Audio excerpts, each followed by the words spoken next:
Plano de leitura: Igreja Batista da Lagoinha, dia 26 de julho de 2022, ano da vitória. 1 Coríntios, capítulo 12. A respeito dos dons espirituais, não quero, irmãos, que sejais ignorantes. Sabeis que outrora, quando éreis gentios, deixai-vos conduzir-vos aos ídolos mudos, segundo éreis guiados. Por isso vos faço compreender que ninguém que fala pelo Espírito de Deus afirma anátema Jesus. Por outro lado, ninguém pode dizer Senhor Jesus senão pelo Espírito Santo. Ora, os dons são diversos, mas o Espírito é o mesmo. E também há diversidade nos serviços, mas o Senhor é o mesmo. E há diversidade nas realizações, mas o mesmo Deus é quem opera tudo em todos.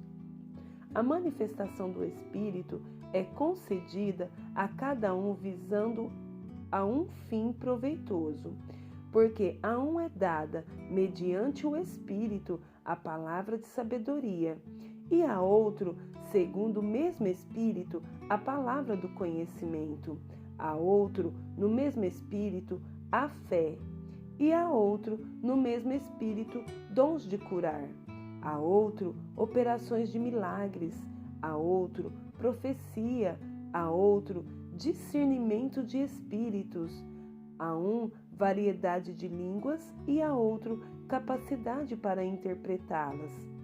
Mas um só e o mesmo Espírito realiza todas essas coisas, distribuindo-as como lhe apraz a cada um individualmente. Porque assim como o corpo é um e tem muitos membros, e todos os membros, sendo muitos, constituem um só corpo, assim também com respeito a Cristo, pois em um só Espírito todos nós fomos batizados em um corpo, quer judeus, quer gregos, quer escravos, quer livres, e a todos nós foi dado beber de um só Espírito, porque também o corpo não é um só membro, mas muitos.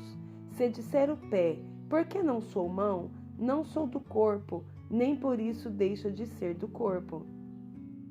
Se o ouvido disser, porque não sou olho, não sou do corpo, nem por isso deixa de o ser. Se todo o corpo fosse olho, onde estaria o ouvido? Se todo fosse ouvido, onde o olfato? Mas Deus dispôs os membros, colocando cada um deles no corpo, como lhe aprouve. Se todos, porém, fossem um só membro, onde estaria o corpo? O certo é que há muitos membros, mas um só corpo. Não podem os olhos dizer à mão, não precisamos de ti, nem a cabeça aos pés, não preciso de ti. Pelo contrário, os membros do corpo que parecem ser mais fracos são necessários, e os que nos parece menos digno no corpo, a estes damos muito maior honra. Também os que em nós não são decorosos revestimos de especial honra.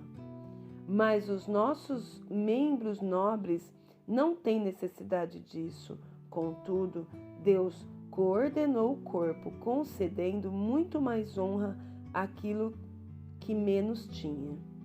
Para que não haja divisão no corpo, pelo contrário, cooperem os membros com igual cuidado em favor um dos outros, de maneira que se um membro sofre, todos sofrem com ele, e se um deles é honrado com ele, todos se regozijam.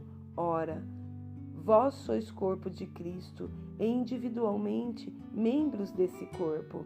A uns estabeleceu Deus na igreja, primeiramente apóstolos, e em segundo lugar profetas, e em terceiro lugar mestres, depois operadores de milagres, depois dons de curar, socorros, governos, variedades de línguas. Porventura, são todos apóstolos? Ou todos profetas? São todos mestres? ou operadores de milagres? Nem todos os dons, têm todos dons de curar? Falam todos em outras línguas? Interpretam-nas todos? Entretanto, procurai com zelo os melhores dons. E eu passo a mostrar-vos ainda um caminho sobremodo excelente. Segundo Reis, capítulo 6, versículo 1 até o versículo 2 do capítulo 7. Disseram os discípulos dos profetas a Eliseu: Eis que o lugar em que habitamos contigo é estreito demais para nós. Vamos, pois, até ao Jordão, tomemos de lá cada um de nós uma viga e construamos um lugar em que habitemos. Respondeu ele: Ide. Disse um: Serve-te de ires com os teus servos. Ele tornou: Eu irei. E foi com eles. Chegados ao Jordão, cortaram madeira. Sucedeu que, enquanto um deles derribava um tronco, o machado caiu na água. Ele gritou e disse: Ai, meu senhor, porque era emprestado. Perguntou o homem de Deus: Onde caiu? Mostrou-lhe ele o lugar. Então Eliseu cortou um pau e lançou-o ali e fez flutuar o ferro. E disse: Levanta-o. Estendeu ele a mão e o tomou. O rei da Síria fez guerra a Israel e, em conselho com seus oficiais, disse: Em tal e tal lugar estará o meu acampamento. Mas o homem de Deus mandou dizer ao rei de Israel: Guarda-te de passares por tal lugar, porque os sírios estão descendo para ali. O rei de Israel enviou tropas ao lugar que o homem de Deus lhe falara e de que o tinha avisado, e assim se salvou, não uma nem duas vezes. Então, tendo-se turbado com este incidente, o coração do rei da Síria, chamou ele os seus servos e lhes disse: Não me fareis saber quem dos nossos é pelo rei de Israel? Respondeu um dos seus servos: Ninguém, ó rei, meu senhor, mas o profeta Eliseu, que está em Israel, faz saber ao rei de Israel as palavras que falas na tua câmara de dormir. Ele disse: Ide e vede onde ele está, para que eu mande prendê-lo. Foi-lhe dito: Eis que está em Dotã. Então enviou para lá cavalos, carros e fortes tropas. Chegaram de noite e cercaram a cidade. Tendo-se levantado muito cedo o moço do homem de Deus e saído, eis que tropas, cavalos e carros haviam cercado a cidade. Então o seu moço lhe disse: Ai, meu senhor, que faremos? Ele respondeu: Não temas, porque mais são os que estão conosco do que os que estão com eles. Orou Eliseu e disse: Senhor, peço-te que lhe abra os olhos para que veja. O Senhor abriu os olhos do moço e ele viu que o monte estava cheio de cavalos e carros de fogo em redor de Eliseu. E como desceram contra ele, orou Eliseu ao Senhor e disse: Fere, peço-te, esta gente de cegueira. Feriu-a de cegueira, conforme a palavra de Eliseu.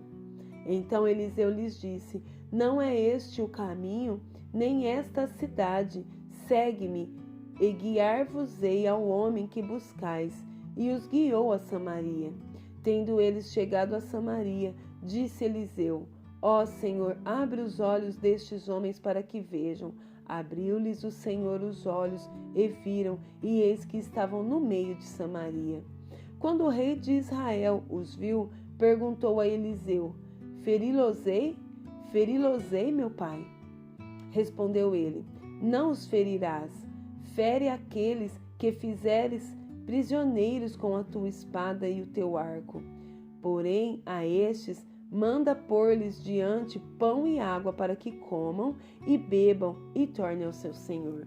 Ofereceu-lhes o rei grande banquete, e comeram e beberam, e despediu-os, e foram para o seu senhor, e da parte da Síria não houve mais investidas na terra de Israel. Depois disso, ajuntou Ben-Hadad, rei da Síria, todo o seu exército, subiu e sitiou a Samaria. Houve grande fome em Samaria, eis que a sitiaram a ponto de se vender a cabeça de um jumento por 80 siclos de prata e um pouco de esterco de pombas por 5 siclos de prata. Passando o rei de Israel pelo muro, gritou-lhe uma mulher: acode-me, ó rei, meu senhor. Ele lhe disse: se o Senhor te não acode, donde te acudirei eu? Da eira ou do lagar? Respondeu-lhe o rei: que tens? Respondeu ela: esta mulher me disse: dá teu filho, para que hoje o comamos, e amanhã comeremos o meu. Cozemos, pois, o meu filho, e o comemos. Mas dizendo-lhe eu ao outro dia: dá-me o teu filho para que o comamos, ela o escondeu. Tendo o rei ouvido as palavras da mulher, rasgou as suas vestes quando passava pelo muro. O povo olhou e viu que trazia pano de saco por dentro sobre a pele. Disse o rei: assim me faça Deus, o que bem lhe aprouver, se a cabeça de Eliseu, filho de Safate, lhe ficar hoje sobre os ombros. Estava, porém, Eliseu sentado em sua casa, juntamente com os anciãos. Enviou o rei um homem de diante de si. Mas antes que o mensageiro chegasse a Eliseu, disse este aos anciãos: vede como o filho do homicida mandou tirar minha cabeça? Olhai, quando vier o mensageiro, fechai-lhe a porta e empurrai-o com ela. Porventura, não vem após ele o ruído dos pés de seu senhor? Falava ele ainda com eles, quando lhe chegou o mensageiro. Disse o rei: eis que este mal vem do Senhor. Que mais, pois, esperaria eu do Senhor? Então disse Eliseu: ouve a palavra do Senhor. Assim diz o Senhor: amanhã, a estas horas, mais ou menos, dar-se-á um alqueire de flor de farinha por 1 siclo e 2 de cevada por 1 siclo à porta de Samaria. Porém, o capitão, a cujo braço o rei se apoiava, respondeu ao homem de Deus: ainda que o Senhor fizesse janelas do céu, poderia suceder isso? Disse o profeta: eis que tu o verás com os teus olhos, porém disso não comerás. Jonas, capítulo 1. Veio a palavra do Senhor a Jonas, filho de Amitai, dizendo: dispõe-te, vai à grande cidade de Nínive e clama contra ela, porque a sua malícia subiu até mim. Jonas se dispôs, mas para fugir da presença do Senhor, para Tarsis, e tendo descido a Jope, achou um navio que ia para Tarsis, pagou, pois a sua passagem, e embarcou nele, para ir com eles para Tarsis, para longe da presença do Senhor. Mas o Senhor lançou sobre o mar um forte vento, e fez-se no mar uma grande tempestade, e o navio estava a ponto de se despedaçar. Então os marinheiros, cheios de medo, clamavam cada um ao seu Deus, e lançavam ao mar a carga que estava no navio, para o aliviarem do peso dela. Jonas, porém, havia descido ao porão e se deitado, e dormia profundamente. Chegou-se a ele o mestre do navio e lhe disse: que se passa contigo, agarrado no sono? Levanta-te e invoca o teu Deus. Talvez assim esse Deus se lembre de nós, para que não pereçamos. E dizia uns aos outros: vinde e lancemos sorte, para que saibamos por causa de quem nos sobreveio este mal. E lançaram sortes, e a sorte caiu sobre Jonas. Então lhe disseram: declara-nos agora por causa de quem nos sobreveio esse mal. Que ocupação é a tua? De onde vens? Qual a tua terra? E de que povo és tu? Ele lhes respondeu: sou hebreu, e temo ao Senhor, o Deus do céu, que fez o mar e a terra. Então os homens ficaram possuídos de grande temor e lhe disseram: que é isto que fizeste? pois sabiam os homens que ele fugia da presença do Senhor, porque ele o havia declarado. Disseram-lhe: que te faremos para que o mar se nos acalme? Porque o mar se ia tornando cada vez mais tempestuoso. Respondeu-lhes: tomai-me e lançai-me ao mar, e o mar se aquietará, porque eu sei que por minha causa vos sobreveio esta grande tempestade. Entretanto, os homens remavam, esforçando-se por alcançar a terra, mas não podiam, porquanto o mar se ia tornando cada vez mais tempestuoso contra eles.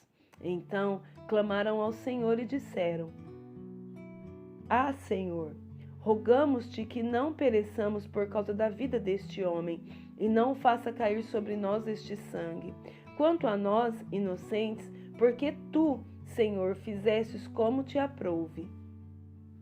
E levantaram a Jonas e o lançaram ao mar, e cessou o mar da sua fúria. Temeram, pois, estes homens em extremo ao Senhor, e ofereceram sacrifícios ao Senhor e fizeram votos. Deparou o Senhor um grande peixe para que tragasse a Jonas, e esteve Jonas 3 dias e 3 noites no ventre do peixe.